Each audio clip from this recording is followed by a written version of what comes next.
পৃথিবীতে সহজ যদি কোনো আচার থাকে তা হলো কাঁচা আমের এই ঝুরি আচার। এর চেয়ে সহজ আচার আর হয় না। রোদে দেওয়ারও নেই কোনো ঝামেলা। আসসালামু আলাইকুম ভিউয়ার্স, সুইটস এন্ড বেকিং এ সবাইকে স্বাগত। আমি এখানে 1 কেজি পরিমাণের কাঁচা আম নিয়েছি। আমগুলোকে ধুয়ে পরিষ্কার করে এরকম ঝুরি করে কেটে নিয়েছি। তারপর এতে দিয়ে দিচ্ছি ভরা ভরা 2 চা চামচ পরিমাণে লবণ, দিয়ে দিচ্ছি হলুদ। এখানে আমি 1.5 চা চামচ পরিমাণে হলুদ দিয়েছি। দিয়ে সুন্দরভাবে মাখিয়ে নিতে হবে। এই যে দেখুন, এটাকে উল্টে পাল্টে আমি সুন্দরভাবে মাখিয়ে নিব।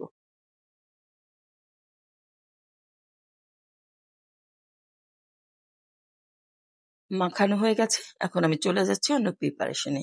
চুলায় একটা প্যান বসিয়ে দিলাম। এটাতে আমি কিছু পরিমাণে মশলা আমি ভেজে নেব। দিয়ে দিচ্ছি সরিষা 2 চা চামচ পরিমাণে। আপনারা কালো সাদা যে কোনো সরিষাই দিতে পারেন। তারপরে দিয়ে দিচ্ছি মিষ্টি জিরা। মিষ্টি জিরা দিলে কিন্তু সুন্দর একটা ঘ্রাণ আসে। দিয়ে দিচ্ছি মেথি খুবই সামান্য পরিমাণে। দিয়ে দিলাম জিরা 1.5 চা চামচ পরিমাণে। দিয়ে দিচ্ছি কালো জিরা 1/2 চা চামচ পরিমাণে। এখন চুলার হিটটা একদম লোয়ে করে আমি এটা ভেজে নেব। হালকা ভেজে না, একটু মচমচা হয় আর ভেজা ভাব না থাকে এতে কোনো। এই যে দেখুন, এটা ভাজা হয়ে গেছে আমার। আমি এখন ব্লেন্ড করে নিব এটা। চলে যাচ্ছে অন্য প্রিপারেশনে। চুলায় আবারও আমি একই প্যান বসিয়ে দিলাম। তারপর দিয়ে দিচ্ছি 1/2 কাপ পরিমাণ সরিষার তেল। তেলটাকে আমি একদম ফুটিয়ে নিলাম। এই যে দেখুন, তেলটা কিন্তু ফুটছে। ফুটানোর পরে তেলের চুলাটা আমি বন্ধ করে দিলাম। তারপরে দিয়ে দিলাম 1 চা চামচ পরিমাণে সরিষা। আস্ত সরিষা দিয়েছি এখানে আমি। দিয়ে দিলাম রসুন কুচি এবং শুকনো মরিচ ছিঁড়ে দিয়েছি। চুলা কিন্তু আমি জ্বালাইনি, যে গরম আছে তেলের তাতে এরকম হচ্ছে। দিয়ে দিচ্ছি সামান্য পরিমাণে জিরা এবং কালো জিরা। দিয়ে এর ভিতরে দিয়ে দেব আরো লাল মরিচের গুঁড়া 1 চা চামচ পরিমাণে।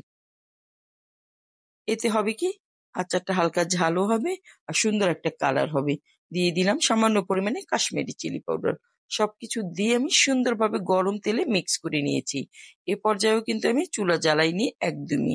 এখন দেখুন, আমের দিকে আমি ফিরে আসলাম। আমটা পানি ছেড়ে দিয়েছে।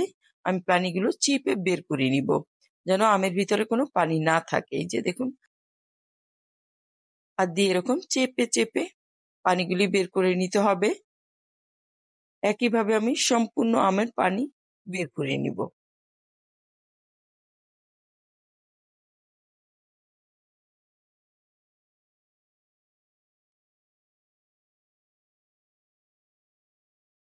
এই যে দেখুন, পানিটা একদমই ঝেড়ে নিয়েছি। আম ঝরঝরেই আছে।